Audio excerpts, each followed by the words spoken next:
Hello food lovers, welcome to our channel. నేను మీ రాణి Eramsetti. Friends, ఈరోజు recipe వచ్చేసి గారెలండి. గారెలు అంటే మినపప్పుని నానబెట్టి కడిగి రుబ్బుకుంటూ ఉంటాం కదా, గ్రైండర్ని క్లీన్ చేసుకోవాలి, అదంతా ఎక్కువగా శ్రమ అని అనిపిస్తుంది కదా. అలా కాకుండా ఇన్స్టెంట్గా ఈ వడలు అనేవి చేసుకోవచ్చండి. అనుకోకుండా మనం గారెలు చేసుకోవాలి అంటే మినపప్పు గారెలకి ప్రాసెస్ అనేది ఎక్కువగా అనిపిస్తుంది. అలా కాకుండా నేను చూపించిన ప్రాసెస్తో 1 కప్పు సూజీ రవ్వతో 1/2 కప్పు అటుకులతో క్రిస్పీగా టేస్టీగా ఉండే గారెలు అనేవి చేసుకోవచ్చు.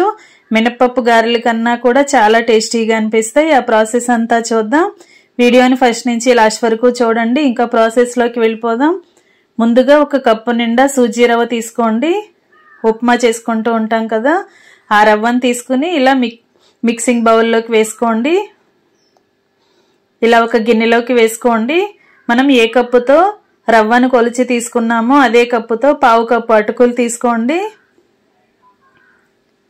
అటుకుల్లో డస్ట్ అనేది ఉంటుంది కదా, దానిని ఒక స్ట్రైనర్తో జల్లించండి. డస్ట్ అంతా కూడా కిందకు వచ్చేస్తుంది. ఇప్పుడు ఒక గిన్నెను పెట్టుకుని దానిలోకి స్ట్రైనర్ని పెట్టుకుని అటుకుల్ని 2-3 గ్లాసుల వాటర్తో బాగా కడగండి. ఇలా కడిగినట్లయితే అటుకుల్లో ఏమైనా డస్ట్ అనేది ఉంటే కిందకు వచ్చేస్తుంది. ఇలా అయినా కడగొచ్చు, లేదంటే గిన్నెలోకి అటుకుల్ని వేసుకుని ములిగేంత వరకు వాటర్ పోసుకుని చేత్తో అయినా సరే మనం అటుకుల్ని బాగా కడిగి తీసుకోవచ్చు. ఇలా కడిగిన అటుకుల్ని సూజీ రవ్వ మిక్సింగ్ బౌల్లోకి వేసేసుకోండి.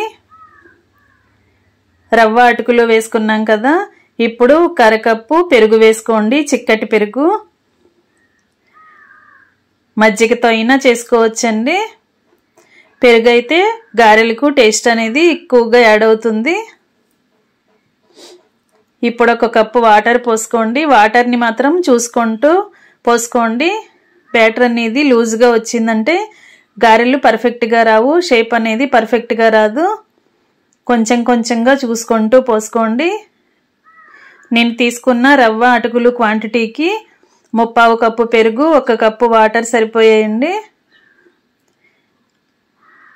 మీరు కూడా చూసుకుంటూ కలుపుకోండి. ఈ విధంగా కలిపిన తర్వాత స్పూన్తో అటుకుల్ని సూజీ రవ్వని వాటర్లోకి బాగా ప్రెస్ చేసి కరెక్ట్గా సెట్ చేసుకున్న తర్వాత గిన్నెకు మూత పెట్టి ఒక 10 నుంచి 15 నిమిషాల వరకు పక్కన పెట్టండి. నానుతుంది. తర్వాత నెక్స్ట్ ప్రాసెస్ చూద్దాం. ఈ లోపుగా మనం ఒక బంగాళదుంపని లేదా 2 బంగాళదుంపలను తీసుకుని ఇలా 2 ముక్కలుగా కట్ చేసుకుని గిన్నెలోకి వేసుకోండి. ఒక 1/2 glass water, 1/2 teaspoon salt, పసుపు వేసుకుని ఉడికించండి. ఈ లోపుగా మనం చట్నీ ప్రాసెస్ చూద్దాం. 1 కప్పు కొబ్బరి ముక్కలు తీసుకోండి. నేను కొబ్బరి చట్నీ చేసి చూపించబోతున్నానండి. మీరు పల్లీ చట్నీ కానీ టొమాటో చట్నీ కానీ ఏదైనా చేసుకోవచ్చు. 1 కప్పు కొబ్బరి ముక్కలు తీసుకుని ఘాటుకి సరిపడా పచ్చిమిర్చిని ఆయిల్లో ఫ్రై చేసి తీసుకోండి. అవి 2 కూడా మిక్సీ జార్లోకి వేసుకోండి. 1 టీ స్పూన్ జీలకర్ర, 4-5 వెల్లుల్లి రెబ్బలు కూడా తీసుకుని మిక్సీ జార్లో వేసుకోండి. కడిగి పెట్టుకున్న కొత్తిమీరను కూడా తీసుకుని వేసుకోండి. సాల్ట్ కూడా తగినంత వేసుకోండి. అలాగే 1 రెబ్బ చింతపండుని నానబెట్టుకుని ఆ చింతపండును కూడా వేసుకోండి. వాటర్ అనేవి తర్వాత యాడ్ చేద్దాం. ఫ్రెండ్స్, కొత్తిమీర అనేది నేను పచ్చిగానే వేసాను కదా, మీరు ఆయిల్లో ఫ్రై చేసి అయినా తీసుకోవచ్చు. పచ్చిమిర్చిని ఫ్రై చేసినప్పుడు కూడా కొత్తిమీరను కూడా ఆయిల్లో ఫ్రై చేసుకుని తీసుకోవచ్చు. ముందుగా మనం చట్నీని బరకగా గ్రైండ్ చేసి తర్వాత తగినన్ని వాటర్ పోసుకుని ఇలా కొంచెం లూజ్గా గ్రైండ్ చేయండి. కొబ్బరి చట్నీ అనేది పల్లీ చట్నీ లాగా మరీ జారుగా ఉండకూడదండి.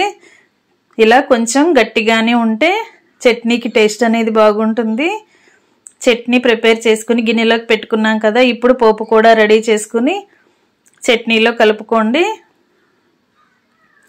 కొబ్బరి చట్నీ రెడీ అయిపోయింది కదా, కొత్తిమీర కొబ్బరి చట్నీ. ఇంకా మనం ముందుగా నానబెట్టుకుని ఉంచుకున్న అటుకులు సూజీ రవ్వ మిశ్రమాన్ని చూద్దాం. మనం కలిపినప్పుడు కొంచెం పలుచగా ఉంది కానీ బ్యాటర్ అనేది ఇప్పుడు గట్టిపడింది కదా. రవ్వ అటుకులు కూడా మనం వేసిన పెరుగుని వాటర్ని బాగా పీల్చుకుని గట్టిగా వచ్చింది. ఇప్పుడు ఉడికించిన బంగాళదుంపని వాటర్ అన్ని తీసేసి బాగా చల్లారిన తర్వాత పైపీల్ ఓపెన్ చేసుకున్న తర్వాత ఇలా గ్రేటర్తో దుంపల్ని ఈ అటుకులు సుజీ రవ్వ మిశ్రమంలోకి గ్రేట్ చేసుకోండి. ఇలా తురిమి తీసుకోండి. ఇలా తురిమినట్లయితే బంగాళదుంప అనేది పలుకులుగా లేకుండా మొత్తం అంతా కూడా ముద్దలాగా వచ్చి పిండికి బాగా ఈవెన్గా కలుస్తుంది. సన్నగా తరిగిన ఉల్లిపాయ ముక్కలు 1 కప్పు వేసుకుని సన్నగా తరిగిన పచ్చిమిర్చి ముక్కలు కూడా 2-3 టేబుల్ స్పూన్లు వేసుకోండి. సన్నగా తరిగిన అల్లం ముక్కలు కూడా వేసుకోండి. సన్నగా తరిగి పెట్టుకున్న కొత్తిమీరను కూడా వేసుకోండి. 1 టేబుల్ స్పూన్ జీలకర్ర కూడా వేసుకోండి. ఇవన్నీ కూడా బాగా కలిపిన తర్వాత టేస్ట్కి సరిపడా సాల్ట్, చిటికెడు వంట సోడా కూడా వేసుకోండి. ఇవన్నీ పిండిలో బాగా కలపండి. చేత్తోనే పిండిని బాగా కలిపినట్లయితే పిండి అంతా కూడా మనం వేసిన ఇంగ్రీడియంట్స్ అన్నీ కరెక్ట్గా ఈవెన్గా కలుస్తాయి, పిండి మొత్తానికి కలుస్తాయి. ఇప్పుడు 1 కప్పులో వాటర్ పెట్టుకుని చేతిని వాటర్తో తడుపుకుంటూ పిండిని కొంచెం కొంచెంగా తీసుకోండి. ఇలా గారెలకు కరెక్ట్ షేప్ అనేది వస్తుందో లేదో చెక్ చేసుకోండి. మనం వేసిన ఇంగ్రీడియంట్స్ కానీ తీసుకున్న క్వాంటిటీ కానీ వాటరు పెరుగు క్వాంటిటీ కానీ కరెక్ట్గా సరిపోయాయండి. డైలీ ఎక్కువగా మనకి కుకింగ్ ప్రాసెస్ ప్రాక్టీస్ ఉన్నవారు చేతులతోనే అరచేత్తోనే గారె అనేది డైరెక్ట్గా గారె షేప్ అనేది చేసుకుని ఆయిల్లో వేసుకోవచ్చు. లేదంటే ఏదైనా మందంగా ఉన్న పేపర్ తీసుకోండి. ఇలా బైండింగ్ పేపర్ లాంటిది కానీ న్యూస్ పేపర్ లాంటిది కానీ తీసుకుని దానిపైన ఇలా నేను చూపించే విధంగా వాటర్ని అప్లై చేసి కొంచెం కొంచెంగా పిండి ముద్దని తీసుకుని ఇలా గారెను షేప్ చేసుకుని ఇలా కూడా డీప్ ఫ్రై చేసుకోవచ్చు.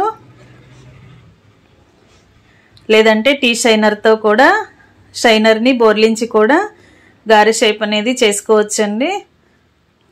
ఇంకా డీప్ ఫ్రైకి సరిపడా ఆయిల్ పెట్టుకుని స్టవ్ ఆన్ చేసుకుని ఆయిల్ కాగిన తర్వాత కొంచెం కొంచెంగా పిండిని తీసుకుంటూ ఇలా గారెలని ఒత్తుకుని ఆయిల్లో వేసుకోవటమే. ఒకవైపున బాగా ఫ్రై అయిన తర్వాత వెనక వైపు కూడా టర్న్ చేసుకుని ఈవెన్గా క్రిస్పీగా ఫ్రై అయిన తర్వాత స్టవ్ ఆఫ్ చేసుకుని అన్నీ కూడా గరిటెలోకి తీసుకోవటమే. పిండి మొత్తాన్ని ఇదే విధంగా గారెలు ప్రిపేర్ చేసుకుని డీప్ ఫ్రై చేసుకున్న తర్వాత ఆయిల్ నుండి తీసేసుకోండి. ఇంకా రెడీ అయిపోయాయండి చాలా క్రిస్పీగా టేస్టీగా ఉండే సూజీ రవ్వ పోహా గారెలు. ఇన్స్టెంట్గా చేసుకునే బ్రేక్ఫాస్ట్ అనొచ్చు, ఈవినింగ్ టీ టైంలో చేసుకునే స్నాక్స్ అనొచ్చు. ఏదైనా పండగ సందర్భంలో కూడా పని అనేది ఎక్కువగా అనిపిస్తూ ఉంటుంది కదా, అలాంటప్పుడు కూడా ఇన్స్టెంట్గా ఈ గారెలను ప్రిపేర్ చేసి ఫ్యామిలీకి సర్వ్ చేయొచ్చు. వీడియో నచ్చినట్లయితే లైక్ చేయండి. మీ ఫ్రెండ్స్కి ఫ్యామిలీ మెంబర్స్కి రెసిపీ షేర్ చేయండి. ఛానల్ని ఫస్ట్ టైం వాచ్ చేస్తున్న వారు సబ్స్క్రైబ్ చేసుకుని పక్కనే ఉన్న బెల్ బటన్ క్లిక్ చేయండి. మరొక రెసిపీతో మళ్ళీ కలుద్దాం. Thanks for watching. నేను మీ రాణి ఎర్రంశెట్టి.